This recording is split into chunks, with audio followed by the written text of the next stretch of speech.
My name is John Paul Martinez, and this is my story of a wounded soul mended whole.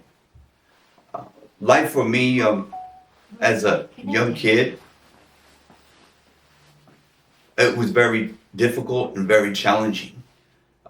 The reason why I say that is because even at a very young age, things for me were upside down. I had to be about at least 7 at this time, and I remember so many things going on in my personal life. Um, Parents fighting, stuff being thrown around the house. I remember one night my father chasing my mother, and another night my mother chasing my father around the house, crying, cheating, all these different things happening in my life, and everybody was older than me. I was the youngest of my family. None of my family were gang members or anything like that. There was just a lot of separation in my family, and I remember through my young years dealing with so many different things. I dealt with abandonment issues. I dealt with loneliness and depression. Even as a young kid, at that age, I dealt with so many different things. And to think that, all this was going on in my life, and, one day I would hear my father talking about divorce, and my mother talking about divorce, and finally this thing ended up happening a few years later in my life, and now I found myself, torn between two people, my mother and my father. There had been so much hurt and so much devastation going on in my family. It was hard for me to say, hey, mom, I want to go with you, or hey, dad, I want to go with you. I didn't want to hurt anybody because there was so much hurt going on in my life as being a young kid. And finally what happened is, my parents ended up filing for divorce. And when they asked me, who is it that you want to go with? I couldn't say anything because I just didn't want to hurt anybody. There's so much going on. And finally the courts made a decision, and I remember going with my father. To, he had moved to Rialto at this time. The gangs that were in Whittier, they're getting kind of big and stuff. And he thought it'd be a good idea to move away from all that stuff, to San Bernardino. And what happened with me is, as I went with my father, my dad was never home. My dad was a womanizer. So if he wasn't at work, he was out, on dates doing different things. And so I felt myself all alone again. Growing up, I had to be about maybe 10 or 11 years old, and I started seeing myself, hanging out with some guys down at the end of the street.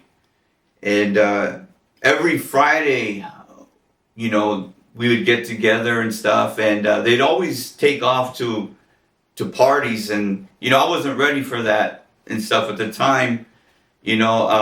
My whole thing is like, hey, Pop is gonna be home, anytime soon, and I don't want to get in trouble, and I definitely didn't want to get hit or anything like that.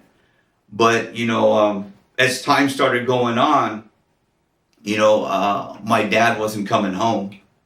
Sometimes he wouldn't come home for days, for a week sometimes, and I started getting lonely and starting wanting to find a family, something I didn't have. And so I started hanging out with the guys up the street a little more frequently than usual. And then I remember this one Friday came. And when this Friday came, they asked me if I wanted to go to a party. And back in Rialto at that time, we had something called the backyard parties. The backyard parties, and it was notorious back in the day for all those different things, because it was like, I remember getting flyers, and on the flyers it would say, no Southside Rialto gang members are wanted here and stuff. And I thought to myself, wow, what a trip, and as I kept on hanging out with the group of guys, They held themselves different. Bald head. I remember baggy pants, tattoos, and they seemed real strong. And every time we go to a party, something would happen. But they were well respected in the city of Rialto. And I remember I would come home sometimes, and my dad would be coming home for work, or I'd miss him, or see him during the weekends, and he'd be with a different woman. And he'd tell me, hey son, what's going on with you? I see some things starting to change in you. My dress was changing. I was starting to wear, baggy clothes now. I had the haircut on, cutting my hair short. And, I started getting like tattoos here and there. And I told my dad, this is kind of like what I'm doing now and stuff. And my dad wasn't too interested in my life personally. He was busy kind of rebuilding his own life from the divorce that he went through and stuff. So, I went on my way and he went on his way. And I think back to like all the events that happened in my life at this young age. And I started saying to myself, I'm always with these guys. I'm hanging around with these guys, kind of partying with these guys. And we had, I remember we had like, I remember it was a celebration of life. Two of our homeboys had passed away at that time. And we had kind of like a get together afterwards, a kind of a reception. And, I thought to myself, hey, this would be a good time, since, two have went home or passed away, maybe I can get into the gang now and kind of, restore that. So I remember like all of us gathering and drinking and partying, some people getting loaded there in the city of Rialto. And I remember kind of like throwing up a gang sign in a picture. Back in this day, it was, we had the Polaroid films. So when they took a picture, you would pull it out real quick, kind of shake it a couple of times, and then you could see the picture. So when I saw that picture, I saw myself throwing a gang sign. And I saw the picture being passed around from a whole bunch of members that were in that gang already. And the next thing you know, I remember getting hit by somebody. And then getting up and getting hit by somebody else. And then I started fighting in the driveway of that house. And then I remember I got a little mad and upset. And I went into the middle of the street and started calling everybody out. Next thing you know, I ended up going across the street to a backyard. And I remember getting jumped in. There had to be at least, I don't know, anywhere from like 10 to like maybe 15 people at that time in the back of that house. And getting jumped into the gang. And I remember them picking me up and shaking my hand and hugging me. And at that time of my life, that was something that I was really searching for because I couldn't find it at home. Nobody was ever there. I was pretty much by myself all the time. And I found like I found my newfound family right there in Rialto, California. And, as for me, things, started kind of like changing for me. I heard a lot of different things in the neighborhood. I heard the word respect. I heard the word revenge, payback, and these are all the things that I wanted because being a new member in the gang, you always want to think about, how is everyone going to respect my name or respect me? Or what do I got to do? I got to put in work, kick up dust in the neighborhood and things like that. And that was something that I wanted for myself. I wanted those things for myself. And, that's kind of like when the journey began for me. Looking back, John, does it make sense that the brokenness in the home, were you lacking words of affirmation? Were you lacking those, when Yes. you see kids are like, Daddy, look at me. And they want to get approved, right? They want to get praised. Does it sound like because of that, now you're entering into this gang life and you're like, hey man, like I'm about to get the Gangster of the Year award. I'm going to do it at all costs to get the acceptance. And I want to hear the people say good things about me and I want them to praise me for that. Does that make sense of what's happening in your life at this time? Yeah, Joey, at this time of my life, I was completely searching out for something that mattered, and I couldn't find it at home. And uh, man, the love I felt, when they hugged me and they appreciated me and how they wanted me around, this was something that I was really drawn to, and hearing all the different things of like, oh, you got to put in work, you got to do this, kick up dust. I wanted to do all that. I wanted, my name well respected in the neighborhood at that time. And I was willing to do whatever it cost, at that time of my life, if it meant, doing time as a young juvenile, getting shot at or shooting somebody. For me, I was down for everything. I knew this was part of like the new family and part of the new structure that I was in this gang now. And so that was kind of like, my whole thing was like, whatever it's going to cost me, if it even costs me my life, I'm going to go for it, and I'm going to do whatever it takes for me. I'm looking back at that, brother, right? And it sounds like if we look back at it like John, with your birth name, right, John? Yeah. And you didn't get what you wanted from John. So now you get into the neighborhood and they call you another name, right? A nickname. And it's like, now I'm going to make this name established, right? It sounds like I'm going to brand this name. Like, this is a fresh new start, and I'm going to get everything that I missed and lacked with this name. It does. I remember, getting jumped into the gang and them kind of figuring out what they were going to call me. And then they came up with that nickname Creeper. So I felt like I had to, put in work or do things, kind of like according to that name, and as I started developing respect in the neighborhood, that name started becoming a well-known name throughout the city of Rialto at that time because of all the things that I was out there doing, not just from the homeboys, but, eventually the police department too would come knocking on my door. This is as a juvenile, because I was in and out of the system sometimes. I get busted as a young kid, in and out or whatever. So my name started getting, some good respect in the neighborhood as well. It started spiraling out of control very bad, where I remember as I'm growing up now from a juvenile into an adult now. And I remember my father, coming home one night and saying, son, you're never home no more. You're out there running the streets. I don't have any restrictions over you anymore, but I need to know, what is it going to be? Is it going to be us, or is it going to be the gang?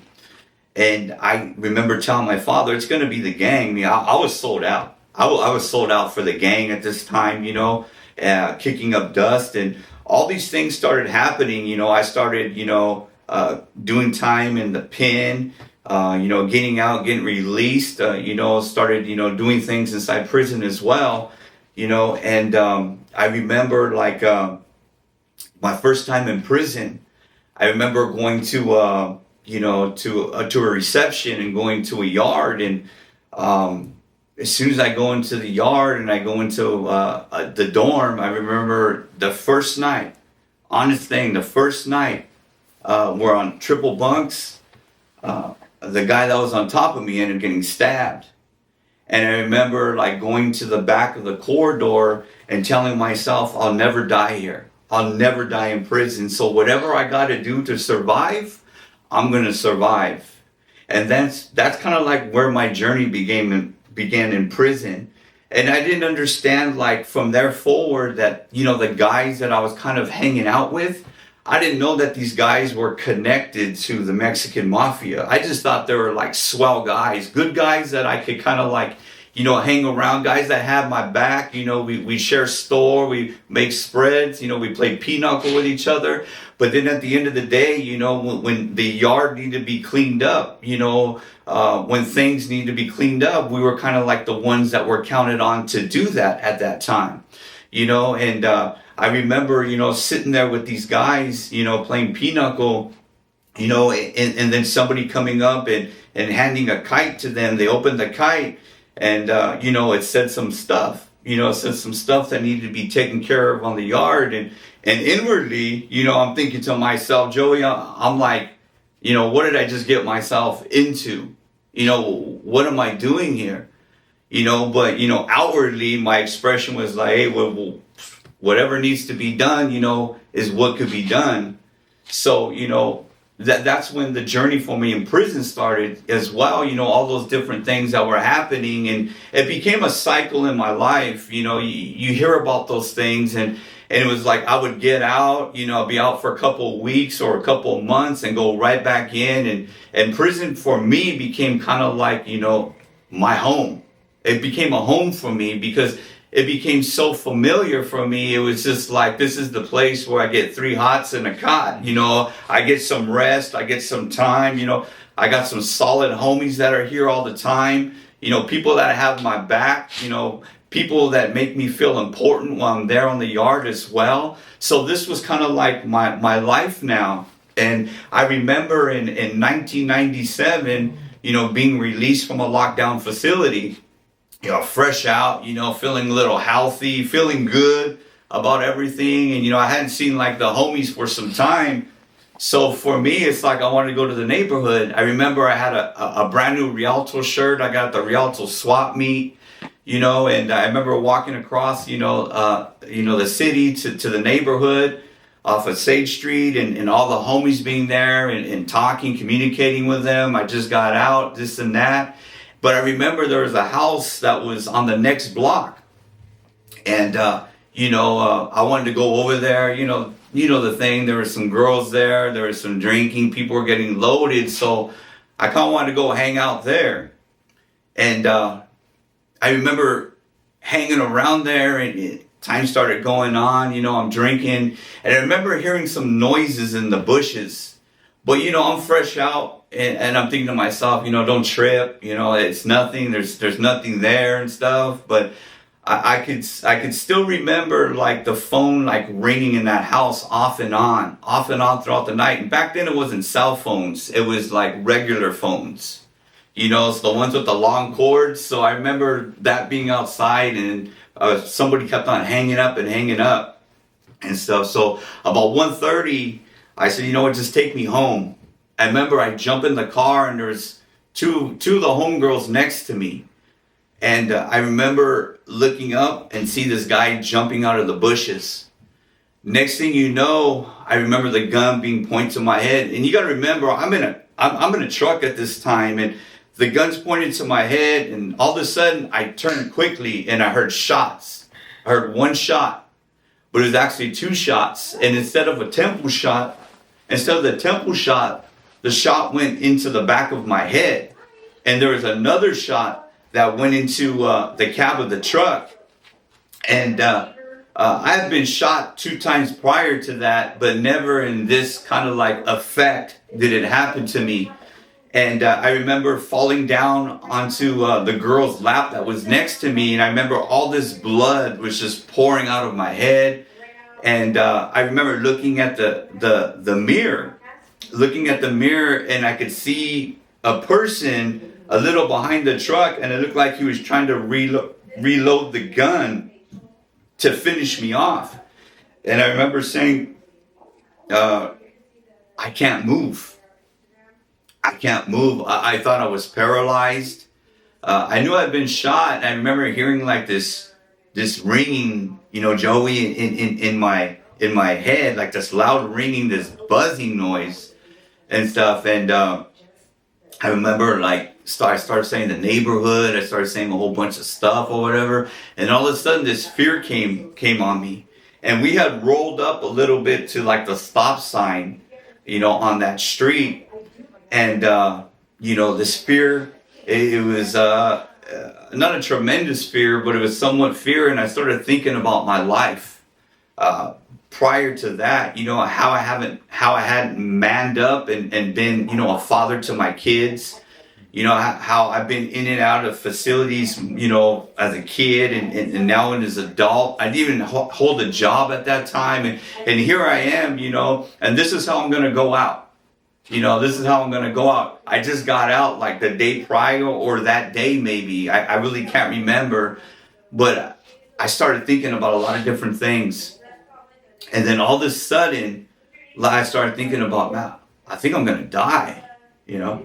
I think I'm going to die right now. And all of a sudden, like these slides of my life popped up. And out of every one of these slides, it had like an event of my life. And the craziest thing is that I experienced like the emotion, the pain, and all those different things from my life. And they kept on sliding up. And I started freaking out a little bit. And, I didn't know Christ at this time. None of my family were Christians. So this wasn't something that was learned from anybody. And I remember like saying a prayer saying, God forgive me. God forgive me for all the things that I'd done. Even though that I didn't know Christ, there was something inside me that made me say that prayer, which is crazy because, when I was in the pen, Joey, I pushed Bibles away. That wasn't allowed on some of the yards. The Bible wasn't allowed on some of the yards that I was in, especially being in the back. None of that stuff was allowed. So, for me, it was so different that happened to me. And I took that route, and saying stuff, about Jesus and asking for forgiveness. Why do you think that people, yourself at that moment, said, man, you cried out to God and you don't even know him? Like you said, you didn't go to church, you had nothing to do with it.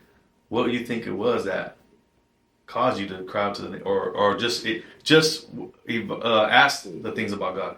I think down deep inside of every person, there's a longing for them to know who God is. And so for me, it was like, I've been running amok for so many years. And inwardly, I could be honest with you, Joey, that I was tired, but I put a front on my face like I wasn't tired. And that's just became who I was at that time. But it was like, for me, it was like, God, my life, my life's upside down. Here I am, God, I'm all this stuff happening. And then here I go get shot again, and I really thought that, my life was over at that minute. And I remember I had to like step it up. And I remember there's blood all over the place. Both the girls are screaming. And I had to tell them, hey, take me to the hospital, take me to the hospital. So I remember them taking me to the hospital. And at this time, it was the county hospital in San Bernardino, right next to the juvenile hall. And I think about the trip that was there. I remember I had my head in this girl's lap. And I remember grabbing the seatbelt because I remember we're running red lights. And I was just like, I just got shot, I think I might make it now. I'm not too sure if I haven't died yet. But, I'm thinking to myself, I put my seatbelt on because I don't want to die in a car accident. So we end up getting to the hospital. And I remember the security guards running up to the door. They opened the door and the security guard saw all the blood and he passed out. He fell on the floor. And then some nurses and doctors came up and I remember them saying, hey, he got shot. So here I am. I'm thinking that, hey, maybe I can get up and stuff, but I had, no ability of my legs at this time. I was kind of like I thought I was pretty much going to be in a wheelchair. All these thoughts going through my head. And then they put me in a gurney and they took me into the hospital. I remember all these lights coming past me and stuff. And then they took me to this back room. And I still remember this. I go into this back room and at this time they put tubes in my mouth and stuff like that. And I can hear my heartbeat. And I remember all the Rialto cops coming in. I remember one Rialto cop grabbing my hand and he was telling me, he said, hey, whatever you do, don't fall asleep. Don't fall asleep. He said, stay with us, And, I was just kind of like tripping. I'm just like, what's going on? And then I remember the other police department, the police department that was there, they were asking questions, and I had these tubes in my nose. They're like, well, who did it? I had these tubes in my nose, my mouth too. And I couldn't say nothing, you know, and they're asking me all these questions, and then they walked out. And all I know is, like, at that moment in my life, I remember them covering me because I was shaking a little bit. It was cold, I remember, in that room. And then all of a sudden I went out. All of a sudden I went out. Next thing you know, I'm in this place of darkness. You know, I think the scripture talks about it. It talks about an outer darkness, Joey. And I believe this is where I was at. I was in this place of darkness, and I remember there was something behind me. I don't know what it was, but it was pushing me into, it seemed like there were stages of darkness in this place where I was at. And as I got down into the deeper darkness, there was like this fear that I've never experienced before, Joey. It was a crazy fear. It was a quenching fear where I wanted to, like, hold myself. And I couldn't do nothing to have these things, whatever it was that was pushing me. And I remember, like, there was like these corridors that were farther down. And I remember hearing, like, voices. And the voices that I heard, at first I thought they were voices of people screaming, or not screaming, but I thought they were voices of people that were laughing and rejoicing. You know, but as I got closer to the voices, there's actually people screaming for help. They're screaming for help. And the next thing you know, all of a sudden I woke up. Boom, I woke up. And I remember I started shaking uncontrollably. And I remember they had to put straps on me, and I heard my heartbeat. My heartbeat was beating super fast. And I knew as I was there that something had happened, but, you know, I wasn't saved. I'm still part of the neighborhood. I know I had made a confession, but, you know, I wasn't sure about these things of God, Joey. I didn't know if, like, this was real or not or anything like that. But I knew I had to have an experience right then and there. I knew it. Something had happened, but, you know, there's no way that I can go and share this, like, say, with my homeboys about what I experienced, because they would think, oh man, you're tripping.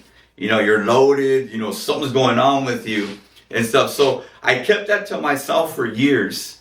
This is in '97 that happened, you know, and, you know, I remember getting out of the hospital a couple of days later, and see, my dad was a big man. My dad was like 6'4", like 350 pounds. And stuff. And I remember coming home from the hospital a couple of days later. I remember walking in, and it still almost makes me tear up. I remember I saw my dad. You know, my dad was there, and my dad was just crying. And he was just like, you know, son, he's like, you're going to die. He's like, I don't know what to do anymore and stuff, you know. And at that moment, I almost got caught up in, you know, the emotion of my dad crying. And then all of a sudden it was just like, you know, I wanted revenge and payback. I had a few near-death experiences too, and I understand that there's something like awakens a sense like, okay, there's a God encounter, but I'm not really sure. Yeah. And then once we get back and we know we're good, we're going to live, we got this retaliation. I'm going to get my get-backs, right? And it's like, nothing can stop me now, right? So it's like, from there, like, what did you have this experience, but was it a choice, or we just like kind of threw that away and just said, I'm gonna go forward with the? Yeah, at this time, Joey, for me, I was like, you know, I had that experience, but I wasn't ready to change. I wasn't ready to change at that point, you know, and I remember just being upset, being mad. And I just remember leaving and running amok in the neighborhood, you know, and for me, it heightened my sense of like, I can't trust nobody now. You know, I can't trust anybody now because what had happened to me. And it got really, really bad. It got really, really bad for me in the neighborhood. You know, I was kicking up a lot of dust out there. And I remember coming home one night, and I remember coming into the front door, and my dad was laying on the floor in the front room, and he had a shotgun on his chest. And I walked in, and I remember my stepmom, my dad, I got remarried, and I had a baby sister at that time. They were all on the floor, and my dad was just like, "Hey, somebody's here. They're in the backyard. They're in the backyard." I was like, "What?" And I was there with a couple of homeboys, Joey. So I remember going into the backyard, not seeing anybody. Coming out to the back, came to the front, flipped the porch light on, and I remember spray painting all over my house. And then on the garage door, it had my nickname, and it had 187. And then it had like the neighborhood that was after me for retaliation and stuff. So, it started spiraling out of control and stuff. And I remember, this had to be about a couple of years now into it, going in and out of prison. And I ended up going back to prison in 2005 again for, I believe it's just a violation now. And I remember sitting in the East Yard in Chino, and I remember Phantom and Cyclone were there from Rialto with me and stuff. And we're sitting in, we used to call it Calusa Bay in the East Yard. We're sitting there, and I remember, Arnold Schwarzenegger, I came into office at this time, and he passed a new act called the Miranda Act. And, I remember getting caught up by the police at that time, and them telling me, I was washed up, you're not getting out, Martinez, you're done, this is going to be your permanent home. And I was okay with that, Joey. Mm-hmm. I was okay with that. I'm like, cool. You know what I mean? This is where my life is at anyways and stuff. So I remember, all these things going on, and I'm thinking to myself, well, this is my home. This is what I'm going to do. My whole thing was, Joey's, I need to get to the Bay. I need to get to the Bay and do all my time in the Bay. You know what I mean? This is the mentality that when you're in the neighborhood, this is what you shoot for. And, other people shoot for college. Well, this is what we shoot for in the neighborhood. We shoot for that notoriety and that respect in the neyborhood and stuff. And I remember sitting there on the 45th day, and I'm thinking to myself, are they going to file on me? Am I going to get a violation? What's going to go on? And I remember knocking on my cell door and talking to the CO and be like, "Hey, what's up, man? You guys gonna file on me? What's up with parole?" And she's like, "Martinez, we don't know what's up. Just sit tight." I remember sitting there in the cell, and I remember a kite coming to me. And at that time, there was a lot of different things that were going on in that yard. And, there were some people that came onto that yard that had a really bad jacket. And I remember opening up the kite, and it said that I had to hit a dude the prior day, and to think that, to myself, I'm just like, okay, well, cool, I'm down with it. I got to do what I got to do and stuff. But to know that, pretty much I'm going to be done. I'm done now. I'm done now and stuff. And so that night I remember sitting in my cell knowing I had to hit a dude the following day for the Mexican Mafia. I remember the CO knocking on my door. The CO knocking on my door and telling me, "Hey, Martinez, guess what? You're going home tonight." So the craziest thing for me, Joey, was thinking to myself, well, this is a mistake. I'm supposed to hit a dude the following day, and I'm getting released that night. So I'm thinking to myself, this is a mistake. They messed up. They did something wrong. I'm getting out. You have you're getting shot in the head, and God spared your life. Now you get busted, and you can face a lot of time. This Miranda Act kicks in, and they set you free. So you have two encounters. Now, what is going through your mind, and where now, finally, what did it take for you to say, all right? I remember getting all my I really didn't have much. I remember I had maybe some hygiene. And I remember going down to the corridor of Chino and then sending me to the bus stop. And at this time, my parole had changed. From San Bernardino, I was down in Whittier. My mom stood down there. So I'm thinking to myself, hey, I'm going to go see my mom, get some money, go back up to the neighborhood, whatever.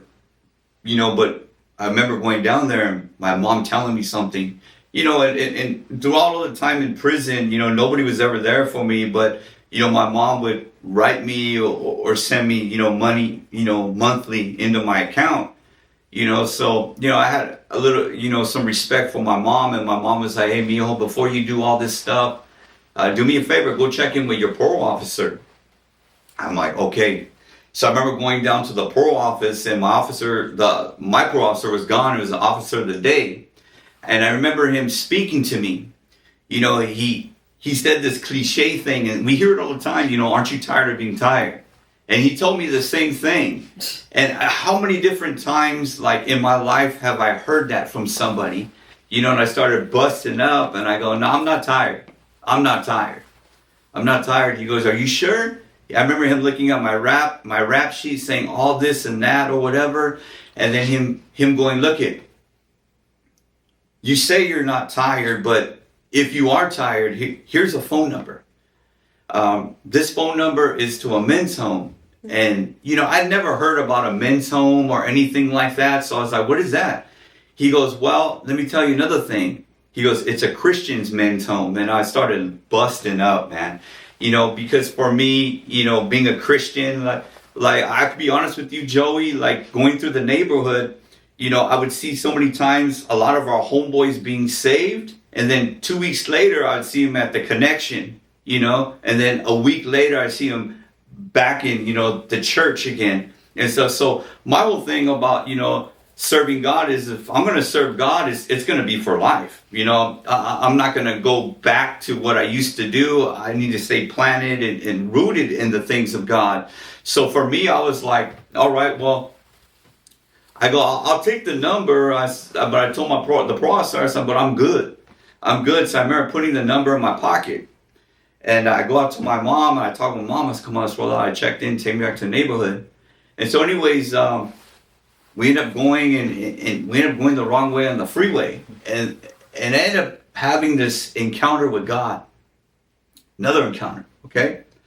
We're driving, and here I am, and I got my dress outs and stuff, my hygiene and stuff, I'm going back to the neighborhood, and we're in East LA somewhere. And all of a sudden, I heard this voice. It said, for the wages of sin is death. And the thing is I've never heard the voice of God before in my life. I knew I had some encounters, but the thing it was just a few words, but it seemed like there was so much power behind those couple words. And I remember just started crying in the car. And my mom was just like, what's going on? And I just felt like if I went back to the neighborhood, Joey, I just felt like it was over. I felt like I was going to die. And I said, you know what? Get off the freeway, go to a payphone. At this time, there was no cell phones. There were payphones. So I went to a payphone. And I got that number that was in my pocket, Joey. I got that number and made a phone call. I remember I made the phone call, and they answered. And it was the craziest thing, because I'm like, do you guys got room? And they're like, well, we're full, but for you, we'll make room. I remember my mother dropping me off at this men's home in the city of Whittier. It's called the Alvarez Center now. And I remember going up to the front gate of this home. And it was the craziest thing, Joey. Craziest thing. I remember these guys coming up to the gate, all tatted down. All tatted down on their face, sleeve down. And I was like, to be honest with you, my thought of a Christian wasn't what I saw. And so when they came up to the gate, I was just like, what? I'm like, this is a Christian home? They're like, yeah, this is a Christian home. And I remember them opening the gate. Opening the gate.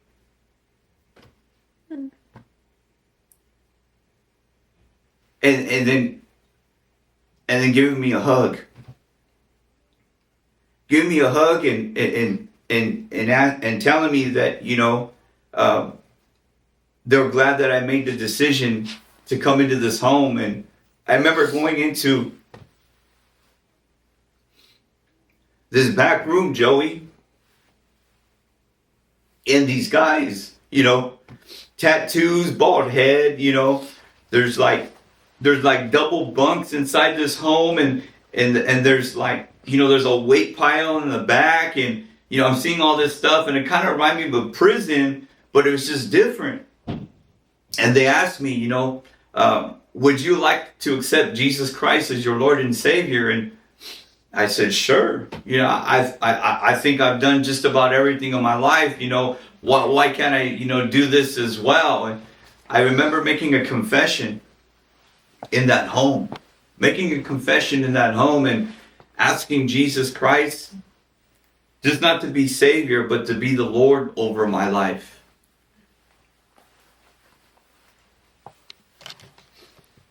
Man, that's awesome. That's awesome. So now, John, can you tell the people now where you're at in life? What do you do? Where are you at in your life now? Where I'm at in my life now is, God has really blessed me. This year I'm celebrating 19 years of serving the Lord. I got a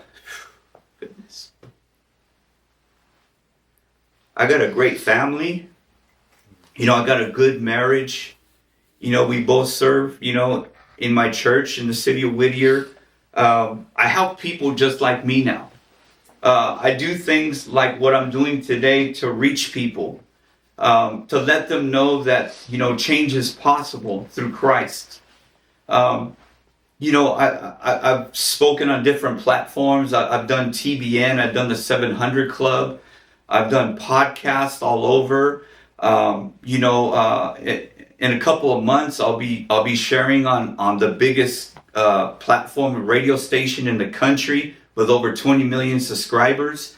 The thing is I want to give back. I want to give back and let people know that,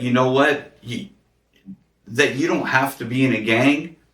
You don't have to be in addiction. That God can break that cycle. And I could say that with confidence because I never thought I was going to be out.